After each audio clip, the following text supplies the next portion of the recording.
If you've been under a rock, Derek Chauvin has been found guilty on all charges with the murder of George Floyd. And I just want to know, what are y'all thoughts about it? Eva, what are your thoughts? Where were you when the verdict came in? Well, I was awaiting the verdict like everyone else. We knew it was coming in within the hour, the 3 p.m. Eastern Standard Hour to 4 o'clock. So I was waiting with bated breath. But I must say, Ricky, today I'm hopeful. I'm not hopeful because I feel like justice was served. I'm hopeful because I feel like accountability was served. And I was a young girl when Latasha Hartland was killed 3 blocks from my house. I was 2 blocks from Reginald Denny. I was a couple miles from Rodney King. So I remember these cases going into the court, and I remember coming out just feeling robbed again and beaten again. And so to await this trial's verdict and for him to be charged on all 3, it is not a victory in the sense of justice has been served, but accountability for one of the first few times in America has been served. And that I'm hopeful for. Right. Special K, what are your thoughts? Yeah, I was waiting for the verdict too, and I sat there and watched it. And I felt a brief moment of, sigh of relief that, again, accountability had been served. But I can't get too celebratory because it's what should have been done. I mean, the deliberation should have been 15 minutes. It shouldn't even been a few hours. It was so obvious what the outcome should have been. But I just feel like, if we get too elated over this one small, tiny victory, this one ray of light in all this darkness of white supremacy and racism, then we're going to, lose sight that the battle still continues. It was a first down in a game of, 4 quarters. It was a first down. It wasn't even a touchdown. You know what I mean? Right. It's what should have been done. Right. Right, and it's sad, one out of all of those cases, when you think about Sandra Bland and you think about, Alton Sterling and Breonna Taylor, Philando Castile, Tamir Rice, Adam Toledo. Yeah, you think about all of those people that did not get Mike Brown, Trayvon Martin, that did not get justice.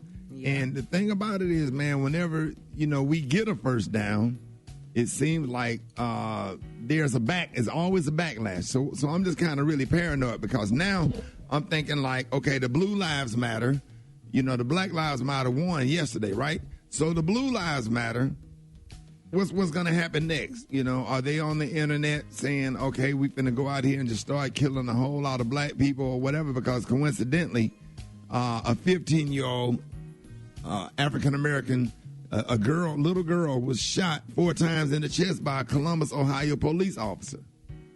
You know what I'm saying? So it's like, first of all, we shouldn't have been celebrating that or whatever, because that's what's supposed to happen. Celebrating what's supposed to happen. Excuse me. And the other thing is, now this murder in Columbus, Ohio, and the other young man that was killed last week. And it's like, when does it stop? So are the police officers all over the country, the ones that don't do the right thing, the ones that are racist, are they going to really go out with a vengeance? Because they still have the guns. That conviction yesterday did not change the mindset in the hearts of, I don't even think it put them on notice. I just think it's going to continue. And it didn't get us any closer to the dissolution of qualified immunity. That's such a big part of this. Why don't you think it got has us closer? To be passed.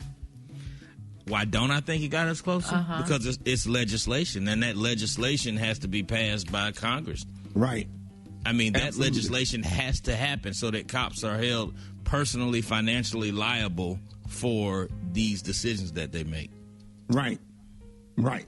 Because I think on our job, we have, if we get on the radio or go out in public and do something crazy, then we're going to be held liable for what we do. So why can't they be held liable? And I'm just really sad. I don't know how to feel. Some people, celebrate. I understand, And I'm not mad at people for celebrating because it does feel like a win to some people. But but me, from what I've seen, the backlash is something else. You know, the election of Barack Obama, the backlash, the election of Donald Trump. You know what I'm saying? And it seemed like things got triple worse. A damn pandemic came with his ass, and then all of the stuff and all the inflammatory racist statements that the president of the United States would be making, you know, calling out the China virus, and now Asian Americans are being attacked, and the fight that he would have against black athletes, you know, who was trying to stand up for justice, and it just always a backlash. Look how the Republicans did Barack Obama, you know, no matter whether they agree with him or not, they was not going to do anything for him to be successful.